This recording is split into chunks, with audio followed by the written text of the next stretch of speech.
Sejak invasi Rusia dimulai, Ukraina seakan terus terperangkap dalam bayang-bayang kerugian besar.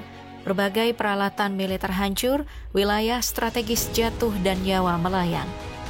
Tekanan yang datang bertubi-tubi dari militer Rusia seolah tak memberi ruang bagi Ukraina untuk bernafas. Baru-baru ini kabar mengejutkan kembali mencuat ke permukaan. Ukraina dikabarkan kehilangan 2 aset vital, sebuah jet tempur canggih dan kapal drone rahasia yang selama ini menjadi andalan dalam pertempuran. Hilangnya kedua aset ini jelas bukan sekadar angka statistik, tetapi pukulan keras yang memengaruhi strategi pertahanan mereka di lapangan.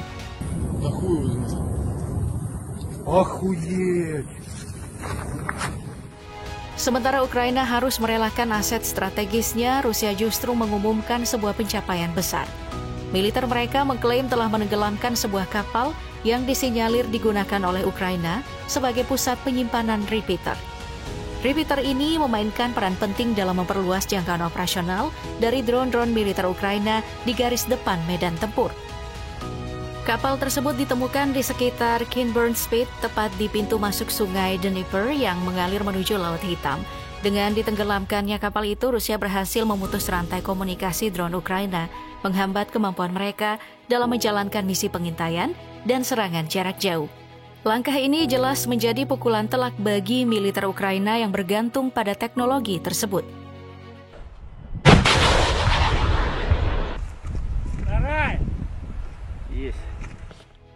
Menyerang kapal repeater itu terbukti sebagai langkah cerdik dari pihak Rusia. Alih-alih memburu setiap drone yang beroperasi di udara, mereka justru langsung menghantam pusat kendalinya. Dengan cara ini, koneksi antara operator dan drone pun terputus secara efektif. Dampaknya tentu signifikan. Tanpa repeater tersebut, unit drone Ukraina dipastikan membutuhkan waktu lebih lama untuk kembali beroperasi optimal di medan tempur. Serangan ini menunjukkan bahwa Rusia tidak hanya bermain dengan kekuatan fisik, tetapi juga memahami bagaimana cara melumpuhkan infrastruktur teknologi lawan dengan cara yang jauh lebih efektif.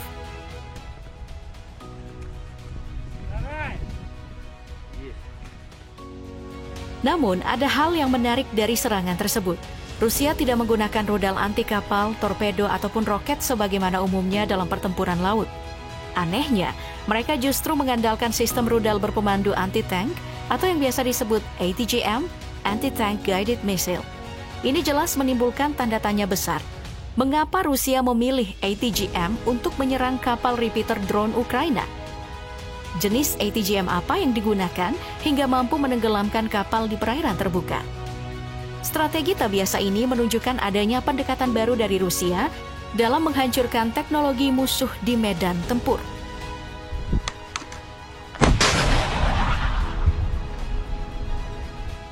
Di tengah situasi yang semakin memanas, Ukraina kembali harus menghadapi kenyataan pahit. Jet tempur F-16 Fighting Falcon yang ditaksir bernilai $200 juta hancur lebur di medan tempur.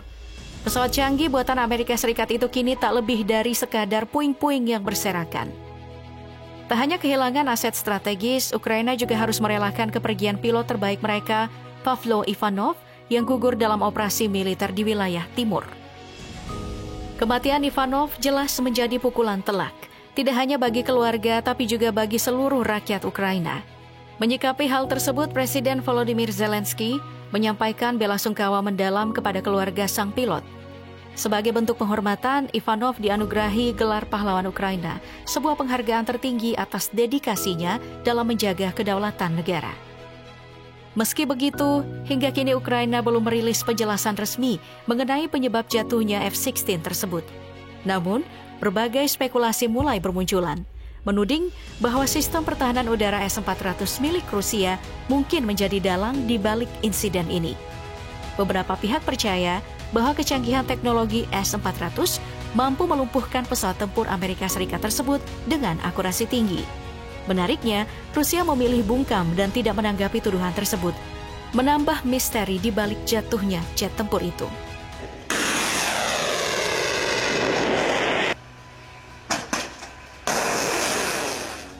Dalam situasi yang tidak biasa, Rusia mengejutkan banyak pihak dengan cara mereka menghancurkan kapal drone Ukraina.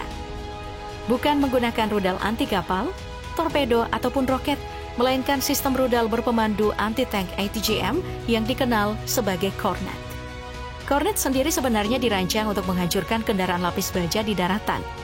Namun di medan tempur, fleksibilitasnya terbukti mampu menjangkau target di laut. Ini menjadi bukti nyata bahwa Kornet memiliki kemampuan adaptif yang jarang dimiliki oleh sistem ATGM lainnya. Rusia tampaknya menemukan celah baru dalam memaksimalkan efektivitas Kornet dengan menargetkan kapal musuh, sesuatu yang jarang dilakukan oleh sistem anti-tank pada umumnya.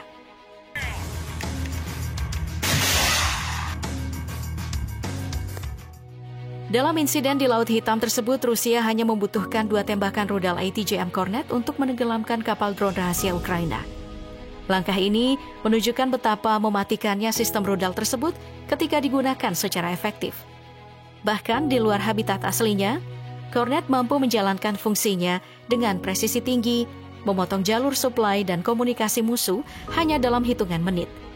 Namun, meskipun terbukti mematikan di laut, kemampuan terbaik Kornet tetap terlihat di daratan.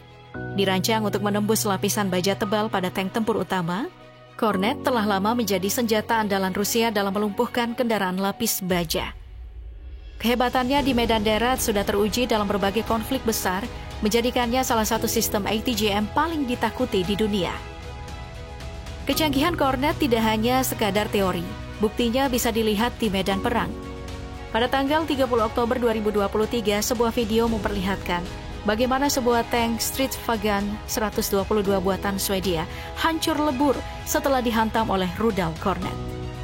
Rekaman tersebut menunjukkan rudal berpemandu ini mampu menembus bunker amunisi dan kompartemen peralatan di dalam tank. Kemampuan penetrasinya didukung oleh hulu ledak seberat 10 pon yang diklaim mampu menembus lapisan baja hingga lebih dari 1000 mm, bahkan setelah melewati sistem eksplosif reaktif armor atau ERA. Tidak berhenti di situ, rekaman lainnya pada 4 September 2023 mengabadikan kehancuran tank Challenger 2. Tank buatan Inggris itu awalnya terkena ranjau darat, namun yang membuatnya hancur total adalah rudal Kornet yang menghantamnya, memicu ledakan besar yang membakar amunisi di dalam kontainer khususnya. Dua bukti nyata tersebut menunjukkan betapa efektifnya Kornet dalam menembus lapisan baja tebal, bahkan pada kendaraan tempur yang dikenal memiliki perlindungan maksimal.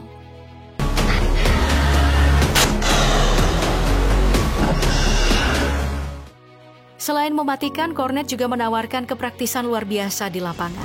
Hanya membutuhkan 2 orang operator, sistem ini dapat disiapkan dan ditembakkan dalam hitungan menit. Fleksibilitasnya dalam pertempuran tidak hanya soal pengoperasian yang cepat, tetapi juga mobilitas yang tinggi. Pasukan Rusia dikabarkan mampu memindahkan Kornet dalam waktu kurang dari 1 menit, menjadikannya senjata ideal untuk serangan kilat. Tidak hanya itu, waktu tembak Kornet juga sangat singkat, hanya sekitar 1 detik. Ini memungkinkan rudal ditembakkan secara cepat sebelum musuh menyadari keberadaannya. Ketetapan waktu dan efisiensi ini memberikan keuntungan strategis yang signifikan di medan tempur.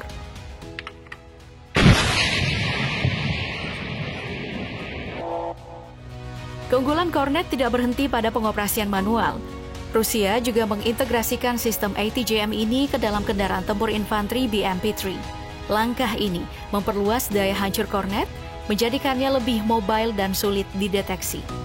Dengan dipasangnya Kornet pada BMP-3, kendaraan lapis baja tersebut memiliki daya serang mematikan, baik terhadap tank musuh maupun target bergerak lainnya di medan perang. Kombinasi antara teknologi rudal berpemandu dengan mobilitas kendaraan tempur menjadikan Kornet sebagai senjata multifungsi yang mampu beradaptasi dalam berbagai skenario pertempuran.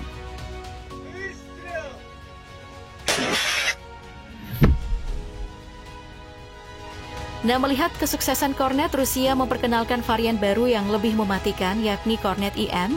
Sistem ini mampu menembus lapisan eksplosif reaktif armor atau ERA, dan dilengkapi pelacak otomatis yang memungkinkan rudal mengunci target secara presisi.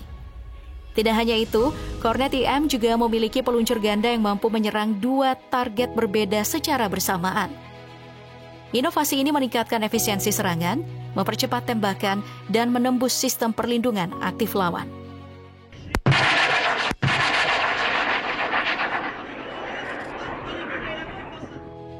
Di medan tempur, Kornet bersaing dengan BGM-71 TOW buatan Amerika Serikat. Namun, Kornet terbukti lebih unggul. Dengan hulu ledak 10 pon dibandingkan 8 pon milik TOW, Kornet memiliki daya rusak yang lebih besar. Tidak hanya itu, Kornet mampu meluncurkan rudal dalam 1 detik, sementara TOW membutuhkan 1,5 detik. Dari segi jangkauan, Kornet dapat mencapai 6,2 mil, jauh melampaui TOW yang hanya mampu menembak sejauh 1,8 mil.